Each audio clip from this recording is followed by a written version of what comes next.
Welcome to The Secrets of Success. By following the proven techniques of the guests who appear on this series, you'll learn that even successful people run into detours and failures, and how you can apply their success techniques to change your life.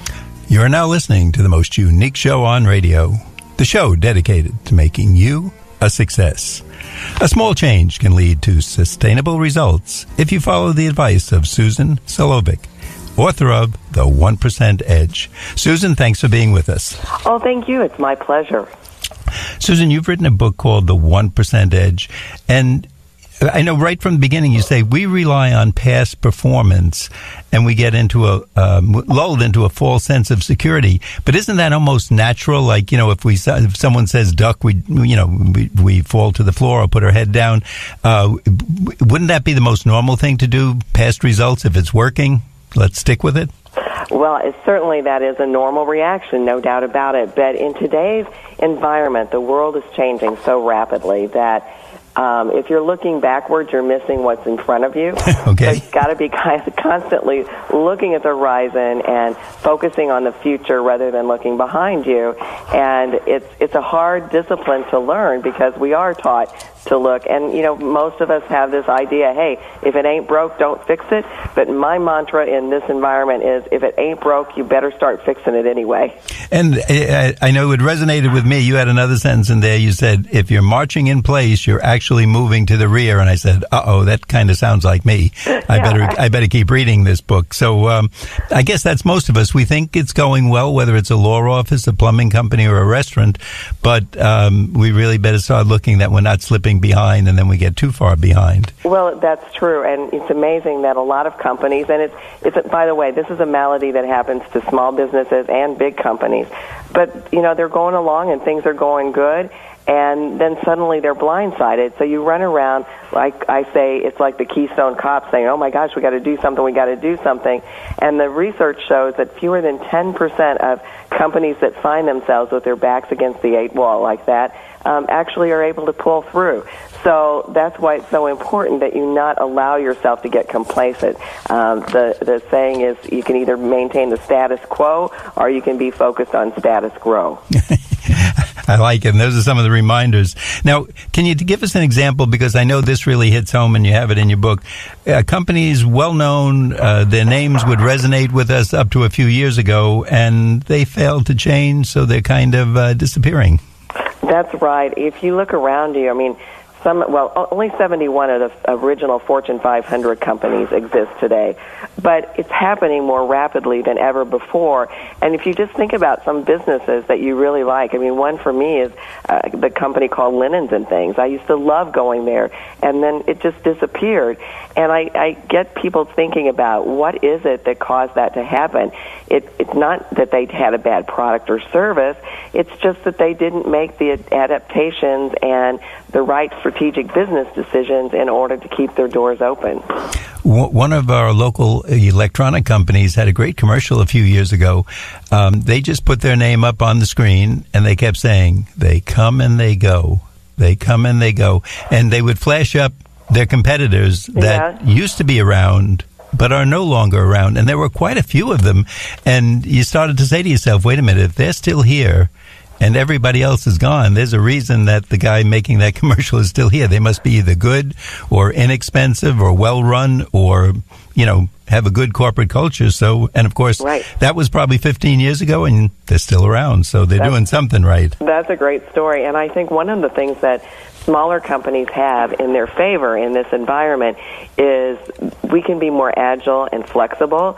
So if we see that, oh, wait a minute, this is starting to slip, we need to make changes, we don't have to worry about running it through the legal department and compliance department and all of those things.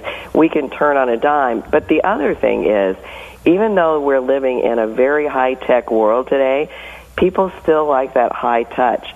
So a little bit smaller company is going to be able to make that customer feel like a VIP, stay engaged with that customer, and they tend to stay loyal for a longer period of time.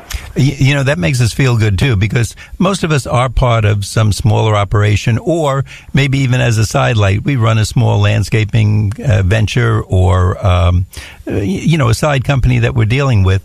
And to know that that little advantage, that we're more flexible, we can beat these big guys, and they're kind of stuck in the rut where they have to go through 7 bureaucracies before they can do something.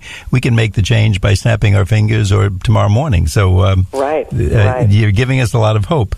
Now, you mentioned in your book the reasons several of these companies that are disappearing and have disappeared, how they got derailed, and I think that's in the introduction. Could you tell us some of them? Because that might scare us. I know sometime when I read those lists, I say, oh my gosh, I'm 2 or 3 of those things.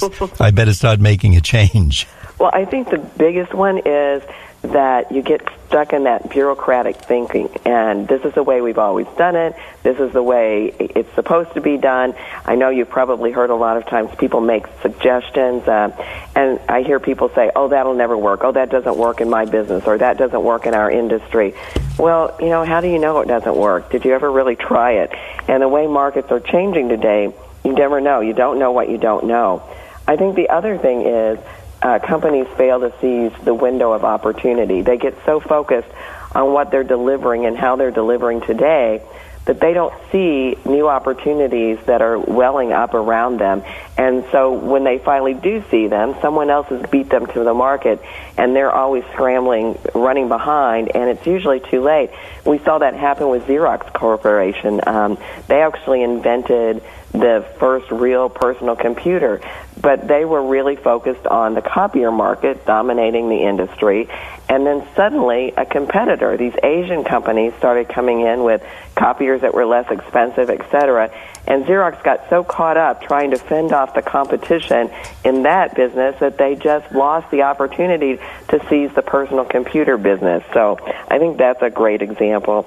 And then also I think that we lose sight with what the customer really wants today, and we become a same old kind of business. We're doing everything that everybody else does, and we become a commodity. And I was speaking at an event in Chicago yesterday, and one of the panelists on one of the panels that day talked about the crisis of the customer.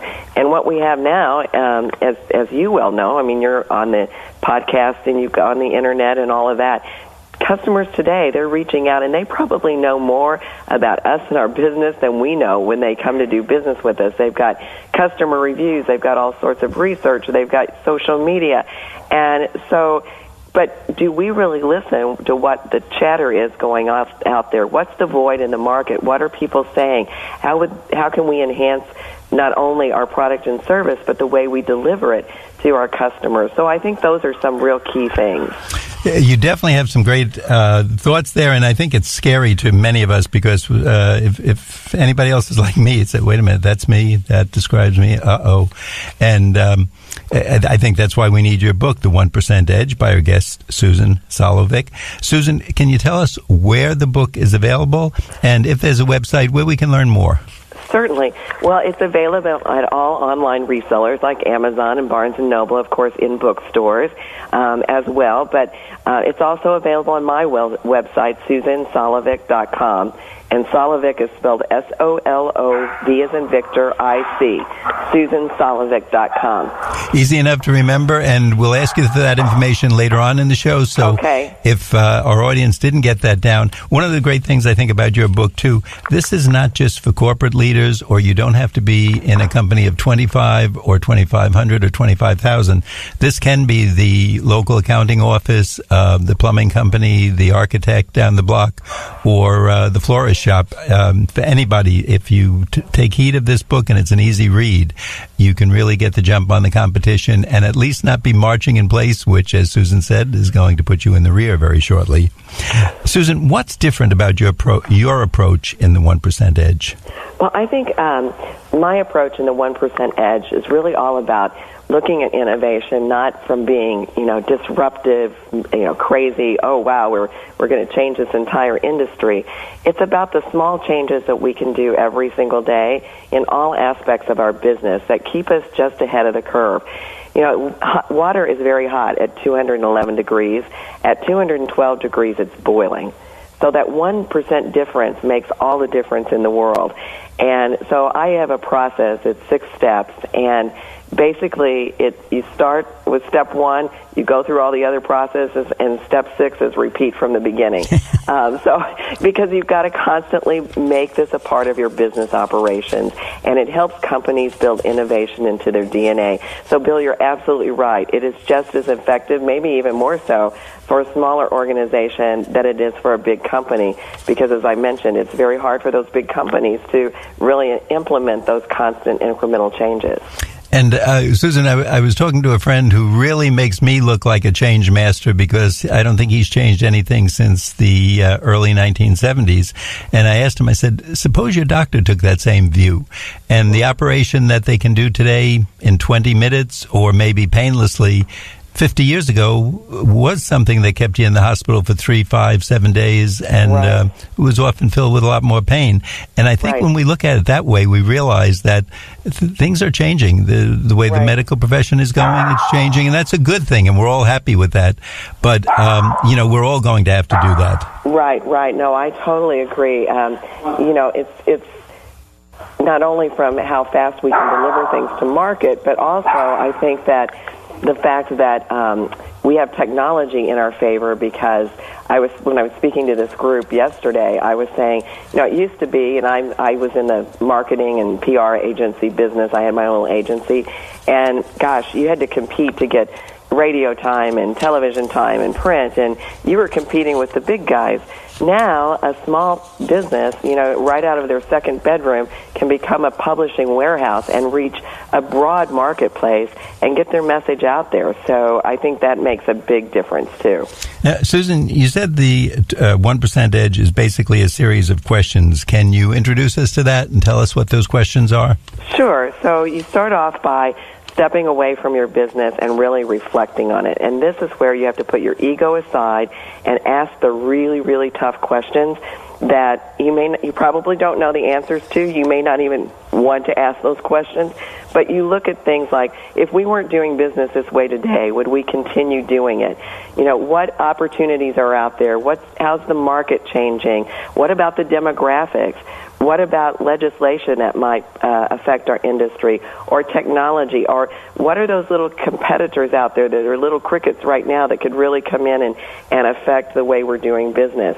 So that's a big thing. You have to start looking at that. And then you make a list of opportunities that you can execute into your business. And I always say, start with the top 5 and draw a line, and because you can't do everything. Then the third thing is to cut the dead weight. So as you're seeing these new enhancements and market opportunities, product enhancements, whatever it may be, you've got to obviously let go of some things. So things that aren't working in your business, whether it's an unprofitable product or service, whether it's an individual that has been on your team that's just marking time and is disengaged and not really looking forward and not being innovative, whether it's a process or a business operation that isn't effective anymore. Where are you going to cut the dead weight? And then you build your plan and, of course, execute on that. And then you review and evaluate. So you look at what were the assumptions we made. Are they correct? How is it going? Measure it. And then you decide, okay, are we going to stay the course? Are we going to tweak it? Or are we going to abandon this now and move forward onto something else before it pulls us down? And then the final step, as I said earlier, is you repeat from the beginning. So it's a constant evolution. So I'm just going to summarize. Ask the tough questions. Prioritize what you're going to do. Yes. Create the action plan. Execute. Measure and review. Repeat. Well, you have to cut the dead weight. That's a step you left out. Oh, I'm sorry. Okay. Yeah, once you start to prioritize, you have to start looking, because as I said, it's impossible to do everything. So you want to focus on the things that you think are going to enhance and grow your business. Susan, we want to find out more about the 1% Edge, but at this point in the show, we like to remind our listeners that you're listening to The Secrets of Success. My name is Bill Horan. The show is produced at the voice of Nassau Community College, 90.3 WHPC. We'll be right back after this brief intermission. Excuse me. I know you have a 9 o'clock, so I'll keep this short. I'm the business suit in the back of your closet. You wore me nearly every day before your office went, quote, casual. I used to be the CEO of your closet. Now I'm just that one intern no one ever talks to. I always thought you'd circle back with me. Get granular. Keep me in the pipeline. But nada. Nothing. Don't you remember the McKittrick presentation? You spilled coffee on me, and I still looked amazing during the breakout talkback Q&A. So, I think it's time